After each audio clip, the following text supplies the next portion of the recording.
Very good morning, everyone. Team currently Gift Nifty 130 points plus gap down opening అయితే మాత్రం చూపెడుతుంది. And US markets చూస్తే just casual normal close ఎలా అయితే close అయిందో అలానే క్లోజ్ అయింది. బట్ కాకపోతే ఇండియన్ మార్కెట్స్లో 130 points plus gap down opening చూపించడానికి కారణాలు ఏంటి? సో మనం ఈ పాయింట్ గురించి మాట్లాడుకోవాలి. నెక్స్ట్ వచ్చేసరికి క్రూడ్ ఇప్పటికీ కూడా హయ్యర్ లెవెల్స్ దగ్గర ఉన్నాయి. రూపీ ఆల్ టైమ్ లో దగ్గర ఉంది. అండ్ ఎఫ్ఐఎస్ సెల్లింగ్ కంటిన్యూ అవుతుంది. అండ్ సేమ్ టైం వచ్చేసరికి మన ఇండియన్ మార్కెట్స్కి ఇప్పుడున్న నెగిటివ్సే సరిపోదా అని అనుకుంటే ఇంకో నెగిటివ్ అప్డేట్ ఎల్నినో దగ్గర నుంచి వచ్చింది. దాని గురించి కూడా మనం మాట్లాడాలి. సేమ్ టైం వార్ పరంగా ఎలాంటి kind of updates last night మనకు వచ్చినాయి. అండ్ అండ్ అలానే వచ్చేసరికి అదర్ గ్లోబల్ మార్కెట్స్ ఎలా ఉన్నాయి, కొన్ని ఇంపార్టెంట్ స్టాక్స్ గురించి మార్కెట్ అనాలిసిస్ ఇవన్నీ డిస్కస్ చేద్దాం. వీడియో ఎండింగ్ వరకు చూడండి. మీ అందరికి అడిగేది ఒకటే, వీడియో చూస్తున్నప్పుడు ఏ పాయింట్ ఆఫ్ వ్యూలో అయినా కానీ నేను మా టీం మీకు ఎఫర్ట్స్ పెట్టామని అనిపిస్తే డెఫినెట్గా వీడియోని లైక్ చేయండి. ఛానల్ ఇంకా సబ్స్క్రైబ్ చేసుకోకుండా వీడియో చూస్తూ ఉంటే ఛానల్ కూడా సబ్స్క్రైబ్ చేసుకోండి. ఇదే వీడియో మీ ఫ్రెండ్స్ ఆర్ మీ రిలేటివ్స్ షేర్ చేస్తే హెల్ప్ అవుతుంది అనుకుంటే వాళ్ళు కూడా షేర్ చేయండి. నా ఫస్ట్ వచ్చేసరికి లాస్ట్ నైట్ యూఎస్ మార్కెట్స్లో ఏం జరిగింది అన్న దగ్గర నుంచి మనం మొదలు పెడదాం. డౌజన్స్ అయితే మాత్రం లాస్ట్ నైట్ 322 పాయింట్స్ నెగిటివ్లో క్లోజ్ అయితే నాస్డాక్ వచ్చేసరికి 220 పాయింట్స్ నెగిటివ్లో క్లోజ్ అవ్వడం మనం చూసాం. అంటే డౌజన్స్ అండ్ నాస్డాక్ రెండు కూడా మేజర్ ఇండైసెస్ ఏవైతే ఉన్నాయో రెండు కూడా నెగిటివ్ సైడ్ కరెక్షన్ వచ్చినాయి. యూఎస్ మార్కెట్స్ నెగిటివ్గా కరెక్షన్ అవడానికి రెండు కారణాలు ఉన్నాయి మేజర్గా నాస్డాక్ ఫాలో అవడానికి. ఫస్ట్ వన్ వచ్చేసరికి ఎన్విడియా ఎర్నింగ్స్ ఈరోజు మన మార్కెట్ అవర్స్ క్లోజ్ అయిపోయిన తర్వాత వస్తాయి. అంటే వాళ్ళ మార్కెట్ ఓపెన్ అవుతున్న టైం మేబీ ఎన్విడియా ఎర్నింగ్స్ కానీ నెగిటివ్గా ఉంటే మాత్రం నాస్డాక్లో ఉన్న majority of the IT stocks అన్ని నెగిటివ్గా కరెక్షన్ అవడానికి ఛాన్సెస్ ఉంటాయి. So this is the first one. Second one వచ్చేసరికి మ్యాక్రో ఎకానమిక్ డేటా పాయింట్స్ మీద ఫియర్. ఏంటి ఆ ఫియర్ అని అంటే వార్ పరంగా ఎటువంటి అప్డేట్స్ అనేది పాజిటివ్ డెవలప్మెంట్స్ వెళ్ళేటట్టు కనిపించలేదు. సో దానివల్ల నెక్స్ట్ కమింగ్ డేస్లోని మేబీ ఇంట్రెస్ట్ రేట్స్ని హైక్ చేయడానికి ప్రాబబిలిటీస్ ఉంటుందనే ఫియర్ ఇప్పుడు రైట్ నౌ గ్లోబల్ మార్కెట్స్లో కూడా స్టార్ట్ అయింది. వార్ స్టార్ట్ అయినప్పుడు కేవలం ఇంపోర్ట్ ఎక్స్పోర్ట్స్ బిజినెసెస్ ఇంపాక్ట్ పడతాయన్న ఫియర్ స్టార్ట్ అయింది. ఇప్పుడు వార్ కంటిన్యూ అవుతునేటప్పుడు ఇప్పుడు రైట్ నౌ ఎకానమిక్ మీద ఇంపాక్ట్ పడుతునేటట్టు క్లియర్గా నెంబర్స్ కనిపిస్తున్నాయి. ఇన్ఫ్లేషన్స్ పెరగడం, పీపీఐ పెరగడం and same time WPI data పెరగడం. లాస్ట్ ఎఫెక్ట్ ఏంటి? సో ఇప్పుడు ఈ మొత్తం ప్రాసెస్ వల్ల ఇంట్రెస్ట్ రేట్స్ పెంచుతారా, తగ్గిస్తారా, లేదా న్యూట్రల్లో పెడతారా, లేదా కమింగ్ డేస్లో పెంచేస్తామని అంటారా, ఏం మాట్లాడతారా అనేది చాలా ఇంపార్టెంట్. మోస్ట్లీ ఇంట్రెస్ట్ రేట్స్ పెంచుతారే అని చెప్పి బాండ్ డీల్స్ చూస్తుంటేనే అర్థమైపోతుంది. యూఎస్ 10 years బాండ్ డీల్ 4.674 దగ్గర ఉంది. ఈ fear right now present not only US markets అన్ని గ్లోబల్ మార్కెట్స్ని కూడా ప్రెజర్ తీసుకొస్తుంది. అండ్ అంతేకాదు మన ఇండియన్ మార్కెట్స్లో కూడా ప్రెజర్ రావడానికి వన్ ఆఫ్ ద రీజన్ ఇదే. ఓకే, యూరోపియన్ మార్కెట్స్ పరంగా చూసుకుంటే majority of the European markets అన్ని మిక్స్డ్లో క్లోజ్ అయినాయి. ఏషియన్ మార్కెట్స్ అన్నీ కూడా న్యూట్రల్ విత్ నెగిటివ్లో అయితే మాత్రం ట్రేడ్ అవుతుంది. జపాన్ మార్కెట్ 1% కరెక్షన్ వచ్చింది. బికాజ్ జపాన్ బాండ్ డీల్ మీరు యూఎస్ 10 years బాండ్ డీల్తో పాటు జపాన్ 10 years బాండ్ డీల్ మీరు చూస్తే 2.79 దగ్గర ఉంది, which is a negative for them. Okay, even Japan మార్కెట్స్లో కూడా కొంచెం ప్రెజర్ తీసుకురావడానికి రీజన్ కూడా అదే. ఇండెక్స్ ఫ్యూచర్స్, ఎందుకంటే యూఎస్ మార్కెట్స్ మేజర్ ఇండెక్సెస్ ఎలా క్లోజ్ అయినాయో వాటి ఫ్యూచర్స్ కూడా ప్రెజెంట్ రైట్ ఎలా ట్రేడ్ అవుతున్నాయి అనేది మనం చూడాలి. వాటి ప్రకారంగా చూసుకుంటే నాస్డాక్ ఫ్యూచర్స్ 65 పాయింట్స్ పాజిటివ్లో ట్రేడ్ అవుతుంది. డౌజన్స్ ఫ్యూచర్స్ -7 పాయింట్స్ నెగిటివ్లో ట్రేడ్ అవుతుంది. అంటే మార్కెట్స్ రికవరీ అవ్వడానికి ట్రై చేస్తున్నాయి కానీ పెద్దగా రికవరీ అనేది రాలేదు. కరెంట్లీ గిఫ్ట్ నిఫ్టీ ఎక్కడ ట్రేడ్ అవుతుంది? 23,450. నిన్న మన నిఫ్టీ 50 ఫ్యూచర్స్ ఎక్కడ క్లోజ్ అయింది? 23,612. 612కి 450కి మధ్య ఉన్న difference 160 points. Currently Nifty 160 points gap down opening చూపెడుతుంది. గ్యాప్ డౌన్ ఓపెనింగ్ చూపించినా, గ్యాప్ అప్ ఓపెనింగ్ చూపించినా, ఫ్లాట్ ఓపెనింగ్ చూపించినా కానీ మీకు ఎప్పుడైనా డౌట్ ఉంటే మీరు ఇమీడియట్గా ఇండియా ఏడియర్స్ దగ్గరికి వెళ్ళిపోవాలి. ఏడియర్స్ అంటే ఏంటి? మన ఇండియన్ స్టాక్స్ అమెరికాలో ట్రేడ్ అయినవి. మన ఇండియన్ స్టాక్స్ అమెరికాలో ట్రేడ్ అయిన వాటిలో ఎస్టర్డే ఇన్ఫోసిస్ కంపెనీ మాత్రమే పాజిటివ్గా క్లోజ్ అయినట్టు కనపడుతుంది. You can see 1% positive. HDFC bank 1.5% negative, ICICI bank 2.3% negative, Wipro 0.5% negative. And ఓవరాల్గా చూసుకుంటే బ్యాంకింగ్ స్టాక్స్ ఈరోజు నెగిటివ్ ఓపెనింగ్ చూపెడుతున్నాయి. ఐటీ స్టాక్స్ న్యూట్రల్లో చూపెడుతున్నాయి. ఐటీ స్టాక్స్కి పాజిటివ్ అని ఎస్టర్డే ఒక పాయింట్ మనం మాట్లాడుకున్నాం పోస్ట్ మార్కెట్ అనాలిసిస్లో, మీకు గుర్తుందనుకుంటా. ఇండియన్ రూపీ వీక్ అవ్వడం అనేది మోస్ట్లీ ఐటీ స్టాక్స్కి పాజిటివ్. మన ఇండియాకి రూపీ వీక్ అయితే రెవెన్యూ పెరిగేది కేవలం రెండు ఇండస్ట్రీస్కి మాత్రమే. ఒకటి ఐటీ ఇండస్ట్రీ, రెండు ఫార్మా ఇండస్ట్రీ. ఈ రెండింటికి ఎక్స్పోర్ట్ బిజినెస్ చాలా ఎక్కువ. దానివల్ల వాళ్ళకి ఇన్ టర్మ్స్ ఆఫ్ డాలర్లో రెవెన్యూ వస్తుంది కాబట్టి రూపీ వీక్ అవుతుంటే వాళ్ళకి రెవెన్యూ పెరగడానికి అవకాశాలు ఎక్కువ ఉంటాయి. మేబీ ఈ టైంలోని ఈ సిచ్యువేషన్లోని ఐటీ స్టాక్స్ ఓవర్సోల్డ్లో ఉన్నాయి కాబట్టి మేబీ రికవరీ అవ్వడానికి కూడా ప్రాబబిలిటీస్ ఉన్నాయి. కానీ బ్యాంకింగ్ స్టాక్స్ మార్కెట్ని డ్రాగ్ చేస్తే మోస్ట్లీ నిఫ్టీ ఫాలో అవడానికి అవకాశాలు ఎక్కువ ఉంటాయి. బికాస్ 30% వెయిటేజ్ అనేది ఫినాన్స్ సెక్టర్దే కాబట్టి. As of now HDFC bank, ICICI bank negative side ఏదైతే ఓపెన్ అవుతుందో ఇది మేబీ గిఫ్ట్ నిఫ్టీని డ్రాగ్ చేస్తుందని మనకు ఆల్రెడీ గిఫ్ట్ నిఫ్టీలో చూపిస్తుంది. సో గిఫ్ట్ నిఫ్టీలో ఓపెన్ అవుతుంది క్లియర్ కట్గా, ఓకే రియల్గానే ఓపెన్ అవుతుంది, ట్రాప్ చేయడానికి అయితే కాదు అని మనకు అర్థమైపోతుంది. నా మార్కెట్స్లో ఇప్పటికీ కూడా వీక్ సెంటిమెంట్స్ కంటిన్యూ అవ్వడానికి కారణాలు ఏంటి? ఫస్ట్ వన్ వచ్చేసరికి కమోడిటీస్లో ఉన్న క్రూడ్ ప్రైస్ 110.90 దగ్గర బ్రెంట్ ఆయిల్ పర్ బ్యారెల్కి అయితే మాత్రం ట్రేడ్ అవుతుంది. అండ్ క్రూడ్ ఆయిల్ WTI అయితే మాత్రం $103.83 దగ్గర అయితే మాత్రం ట్రేడ్ అవుతుంది పర్ బ్యారెల్. క్రూడ్ ప్రైస్ ఇప్పటికీ కూడా డిక్లైన్ అవుతున్నట్టు ఎక్కడ కూడా సినారియో కనిపించలేదు. సో కనిపించలేదంటే వార్ పరంగా ఏ అప్డేట్స్ రాలేదానంటే వచ్చినాయి. అవి కూడా ఎలా వచ్చినాయి నేను మీకు చూపిస్తాను. ట్రంప్ నిన్న వార్నింగ్ ఇచ్చారు. అదేంటంటే 1 అవర్ ఇరాన్కి స్ట్రైక్ చేయడం కోసం డెసిషన్ తీసుకోవడానికి ఇప్పటికీ గంటే మిగిలి ఉంది నాకు. నేను గంటలోపు నేను కానీ డెసిషన్ చెప్పాలంటే చాలా ఈజీ, కానీ నేను పోస్ట్ పోన్ చేసుకుంటూ వచ్చిన కారణం ఏంటో తెలుసా? నేను గల్ఫ్ కంట్రీస్కి రెస్పెక్ట్ ఇచ్చిన, వాళ్ళు నాకు రిక్వెస్ట్ చేయబట్టి నేను ఆగిన. చూస్తాను నెక్స్ట్ 2-3 రోజులు, అవ్వకపోతే మాత్రం యుద్ధాన్ని మళ్ళీ ప్రకటిస్తాను. అప్పటికీ కూడా నాకు గంట టైమే ఉంటుంది ప్రకటించితే అటాక్ చేయడానికి. గంటలో మొత్తం నాశనం చేసేస్తారు అని చెప్పి క్లియర్గా ట్రంప్ అయితే మాత్రం వార్నింగ్, అంటే అగ్రెసివ్ టోన్లో వార్నింగ్ ఇస్తూ వచ్చారు. ట్రంప్ ఇదే వెర్షన్లో వెళ్ళడానికి కారణం ఏంటో తెలుసా? యుఎస్ ఎకానమీ ఎఫెక్ట్ అవుతున్నా కానీ లొంగిపోతే యుద్ధం ఆపేస్తే డెఫినెట్గా ఇరాన్ మీద విధించిన శాంక్షన్స్ ఏవైతే ఉన్నాయో అవన్నీ వదిలేయాలి. ఓకే, ఇది నవంబర్లో అతనికి మిడ్ టర్మ్ ఎలక్షన్స్ ఉన్నాయి, దానిపైన ఇంపాక్ట్ చేస్తాయన్నమాట. సో రైట్ నౌ అతను మిడ్ టర్మ్ ఎలక్షన్స్ ఇంపాక్ట్ అవ్వకూడదంటే ఇరాన్ తోటి మ్యాక్సిమం మేము బెండ్ అవ్వట్లేదు, మేము ఇప్పటికీ కూడా నిలబడ్డాం సో అని చెప్పి ప్రూవ్ చేయగలగాలి. అందుకే రైట్ నౌ అక్కడ ఒక పక్క అటాక్ చేయట్లేదు, ఇంకో పక్క వచ్చేసరికి అటాక్ చేస్తారని అగ్రెసివ్ టోన్లో వెళ్తూ సీజ్ ఫైర్ గురించి మాట్లాడుకుందాం అని చెప్పి ఇండైరెక్ట్గా తను పిలుస్తున్నాడు.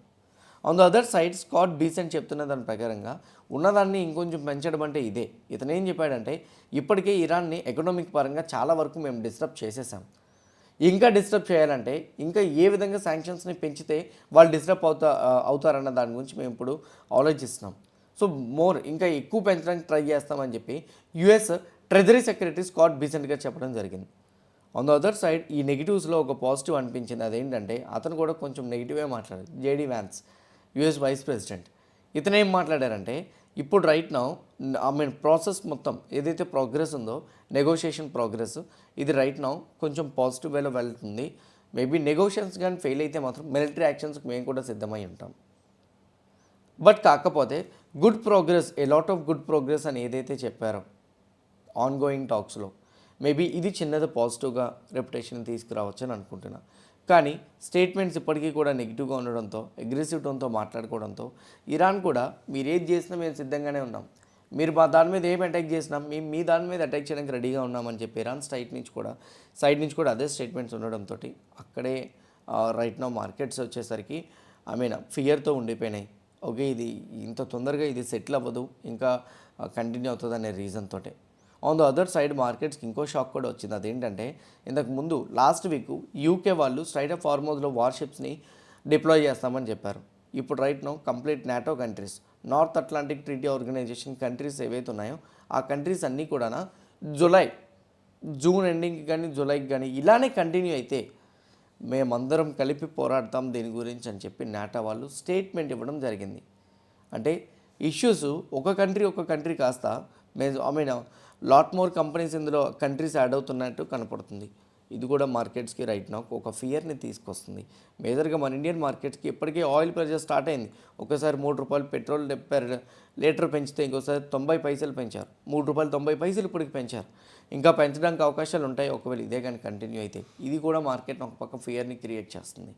ఉన్న నెగిటివ్ సరిపోవని అనుకుంటే ఈ నెగిటివ్లో ఇంకో నెగిటివ్ ఏంటంటే ఎల్నినో ఇచ్చిన రిపోర్ట్ లాస్ట్ 25 సంవత్సరాల్లో ఎప్పుడు కూడా కనిపించలేనంత మాన్సూన్ ఎఫెక్ట్ కనపడుతుందని చెప్పి ఎల్నినో అయితే మాత్రం చెప్తుంది.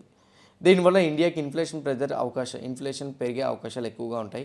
సేమ్ టైం ఇండియాలో ఇంట్రెస్ట్ రేట్స్ని మళ్ళీ హైక్ చేస్తారు. ఇండియాలో మోస్ట్లీ ఈ మాన్సూన్ సీజన్ వల్ల అగ్రికల్చర్ బాగా డిస్టర్బ్ అవడానికి అవకాశాలు ఉంటాయి. ఎఫ్ఎంసీజీ సెక్టర్ కూడా నెగిటివ్గా వెళ్ళే అవకాశాలు ఉంటాయని చెప్పి ఒక పక్క ఎల్నినో వాళ్ళు పెసిఫిక్ ఓషన్ దగ్గర నుంచి క్లైమేట్ చేంజ్ చేసుకుంటూ వస్తున్నది మొత్తం ఎక్స్ప్లెయిన్ చేసుకుంటూ వచ్చి ఇండియాకి ఎలా ఎఫెక్ట్ అవుతుందో స్టేట్మెంట్ ఇచ్చారు. మేబీ ఉన్న నెగిటివ్స్లో ఇప్పుడు ఈ స్టేట్మెంట్ని కూడా మార్కెట్స్ నెగిటివ్గా తీసుకుంటారని నేను అనుకుంటున్నాను.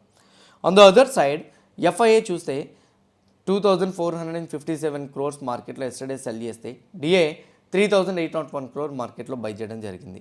అండ్ ఒక్కటి గుర్తుపెట్టుకోండి, మార్కెట్స్కి షాక్ ఇచ్చిన ఇండియన్ రూపీ అన్నాను కదా, ఒకసారి రూపీ చూడండి. ఎస్టర్డే ఒకనొక టైంలో 96.84 దగ్గరికి వెళ్ళింది. గైస్ 100 అనేది psychological number. Okay, so even క్రూడ్కి కూడా మనం అదే మాట్లాడుకున్నాం. 100 అనేది సైకలాజికల్ నెంబర్ క్రూడ్కి. దాని అబౌవ్ ఉంటే మార్కెట్స్లో ఫాల్ కానీ వాలటైల్ జోన్ కానీ ఎక్కువగా చూసే ఛాన్స్ ఉంటుందని. కరెంట్లీ ఇండియన్ రూపీ 96.778 దగ్గర ఉంది. ఇండియన్ రూపీ కానీ ఇలానే వెళ్తే 2 రోజుల్లో 100 రూపాయలకి హిట్ అయిపోతుంది. 100 రూపాయలు కానీ Indian rupee per dollar compare చేసుకుంటే హిట్ అయిపోతే మాత్రం మేబీ పాకిస్తాన్ బంగ్లాదేశ్ కన్నా మన ఇండియన్ రూపీ బాగా వీక్ అయినట్టు.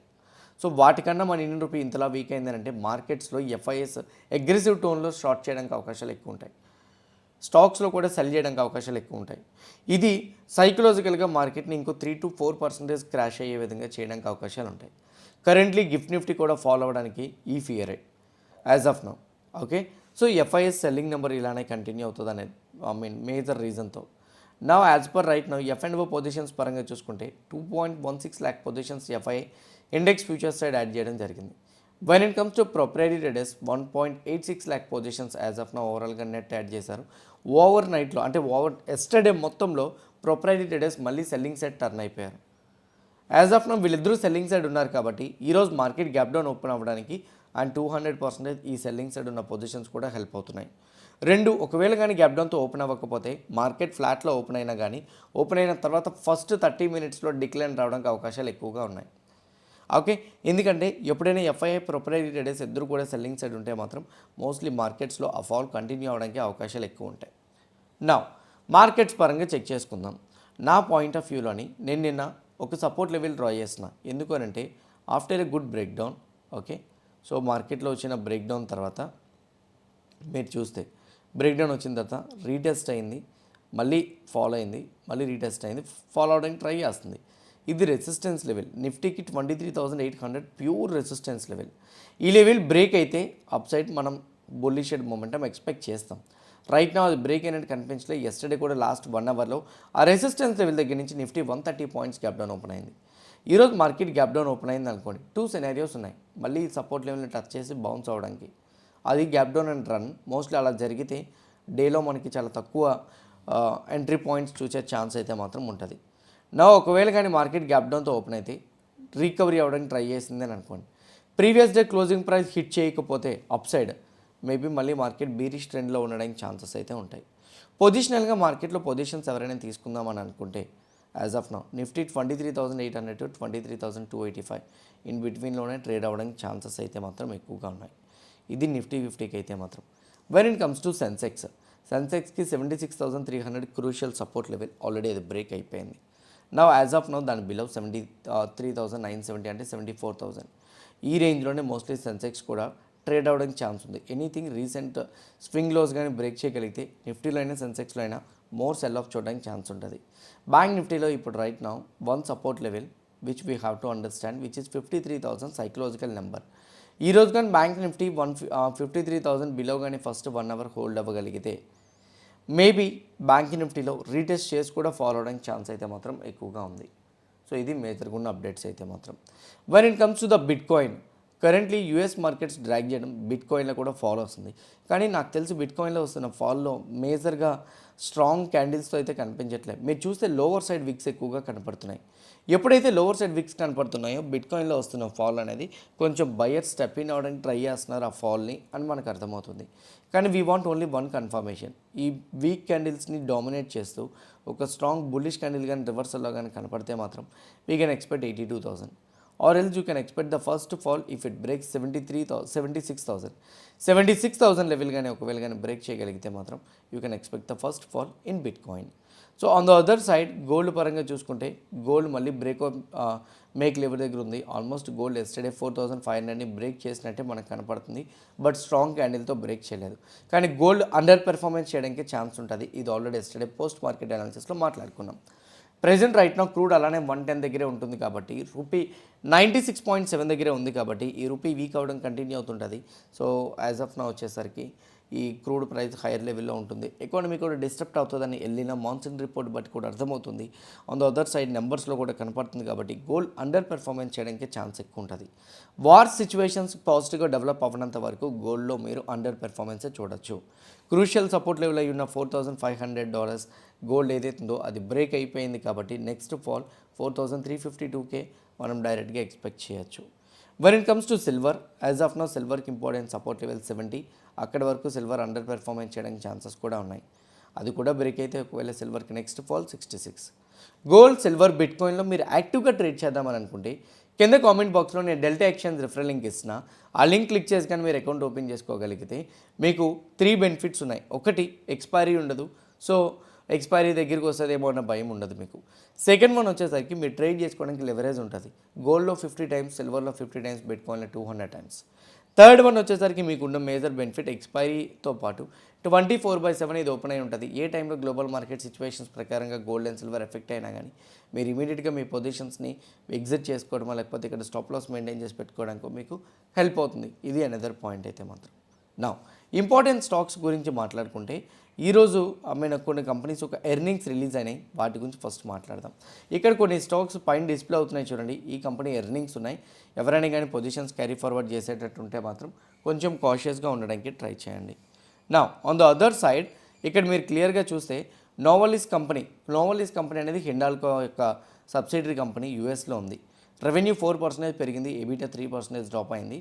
లాస్ట్ టైంతో కంపేర్ చేసుకుంటే ఈసారి $84 మిలియన్ నెట్ లాస్ వచ్చిందని చెప్తున్నారు. అండ్ దీనివల్ల నెట్ లాస్ వస్తుందని మార్కెట్ ముందే ఎక్స్పెక్టేషన్ ఉంటే పర్లేదు. లేకపోతే మాత్రం ఇది మేబీ హిండాల్కో కంపెనీని డ్రాగ్ చేయడానికి అవకాశాలు ఎక్కువ ఉంటాయి. PNC infra company net profit 40% పెరిగినాయి. బట్ రెవెన్యూ, ఎబిటా, మార్జిన్స్ అన్నీ కూడా డిక్లైన్ అవుతూ వచ్చినాయి. ఇది మేబీ మార్కెట్ని డ్రాగ్ చేసే ఛాన్స్ ఉంటుంది అనేది నా opinion. Hats and Hygro numbers అన్నీ కూడా డబుల్ డిజిట్ గ్రోత్తో వచ్చినాయి. 10 రూపీస్ డివిడెండ్ అనౌన్స్ చేశాయి. ఇది హ్యాట్స్ అండ్ హైగ్రో కొంచెం న్యూట్రల్ విత్ పాజిటివ్గా మనం తీసుకోవచ్చు.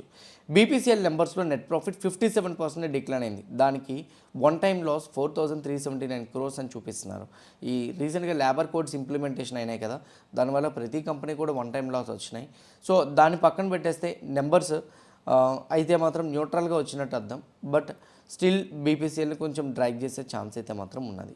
On the other side mankind pharma numbers అయితే మాత్రం పాజిటివ్గా వచ్చింది. And more over Satish Kumar Sharma గారిని హోల్ టైమ్ డైరెక్టర్గా నెక్స్ట్ 5 yearsకి అపాయింట్ చేయడం కూడా జరిగింది. 500 crores మ్యాన్కైండ్ మెడికేర్లో కూడా ఇన్వెస్ట్మెంట్ చేస్తామని స్టేట్మెంట్ కూడా ఇచ్చారు. ఇది మ్యాన్కైండ్ ఫార్మాని పాజిటివ్గా ట్రిగర్ చేయొచ్చు. అండ్ మేనేజ్మెంట్ గైడెన్స్ ఇంకేం చెప్పింది అనేది దాని గురించి కూడా చూడండి. On the other side Karnataka bank asset quality best వేలో ఇంప్రూవ్ అయినట్టు నాకు కనిపిస్తుంది. ప్రొవిజన్స్ కూడా లాస్ట్ టైంతో కంపేర్ చేసుకుంటే ఈసారి కొంచెం లోవర్గానే ఉన్నాయి. సో మేబీ ఇది కర్ణాటక బ్యాంక్ కొంచెం పాజిటివ్గా ట్రిగర్ చేయొచ్చు అని అనుకుంటున్నా. మ్యాప్ మై ఇండియా నెంబర్స్లో నెట్ ప్రాఫిట్ 170% సర్జ్ వచ్చింది. ఎబిటా 197%, రెవెన్యూ 54% పెరిగింది. క్వార్టర్లో వెల్ డెవలప్మెంట్ వచ్చింది సిఈ ఇన్ఫో సిస్టమ్స్లో. మరి చూడాలి ఇయర్లో కూడా ఎలా ఉంటుందని, దాన్ని బట్టి ఇంప్రూవ్మెంట్ చూడొచ్చు. బోరెసిల్ నెంబర్స్ న్యూట్రల్ నెంబర్స్ వచ్చినాయి, మేబీ నెగిటివ్ సైడ్ ట్రిగర్ చేయొచ్చు. భారత్ ఎయిర్టెల్ వాళ్ళు న్యూ 5G సర్వీసెస్ని టెలికామ్ ఆపరేటింగ్ కింద లాంచ్ చేస్తున్నారు. అండ్ మోర్ ఓవర్ ప్రైజింగ్ వచ్చేసరికి 449 నుంచి 1749కి పెంచారు. ఇది ప్రయారిటీ పోస్ట్ పెయిడ్ అని కూడా చెప్తున్నారు. On the other side some other stocks పరంగా చూసుకుంటే ఇండస్ఇండ్ బ్యాంక్ మీద సెబీ న్యూస్ అయితే మాత్రం లిటిల్ బిట్ ఉంది, అది ఒకసారి ఫోకస్ చేయండి. ఇవి మీ ఎదురుగున్న న్యూస్ అప్డేట్స్ అయితే. ఇంకేమైనా ఉంటే డెఫినెట్గా ఈవినింగ్ పోస్ట్ మార్కెట్ అనాలిసిస్లో మీకు కవర్ చేస్తాను. క్లియర్గా నేను చెప్పిన డేటా పాయింట్స్, ఇచ్చిన అనాలిసిస్, కనెక్ట్ చేసిన డాట్స్ మీకు అర్థమైనాయని అనుకుంటే వీడియో లైక్ చేసి ఛానల్ సబ్స్క్రైబ్ చేయడం మర్చిపోవద్దు. ఇదే వీడియో మీ ఫ్రెండ్స్ ఆర్ మీ రిలేటివ్ షేర్ చేస్తే వాళ్ళకి కూడా హెల్ప్ అవుతుంది అనుకుంటే వాళ్ళు కూడా షేర్ చేయడం మర్చిపోవద్దు. See all today evening at 5 PM in post market analysis. All the best everyone. Bye bye.